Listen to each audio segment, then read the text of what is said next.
प्रश्नटी अच्छी गोटे त्रिभुजर दुईटी बाहुर दैर्घ्य 6 सेंटीमीटर और 11 सेंटीमीटर हेले तृतीय बाहुर दैर्घ्य निम्नलिखित मध्य केउंटी हेबो।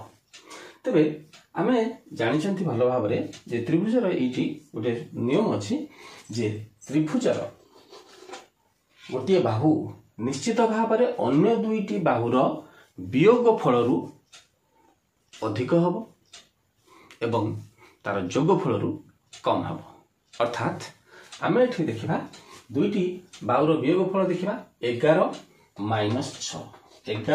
- 6 रु निश्चित भाव में बड़ हेबो एवं काहाठारु सान हेबो ना 11 + 6 ठारु सान हेबो।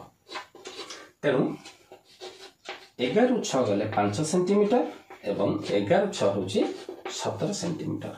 तेरे तृतीय बाहुटी निश्चित भाव में 5 सेंटीमीटर रु अधिक एवं 17 सेंटीमीटर रु कम हेबो अर्थात बी हेबो तार प्रकृत उत्तर।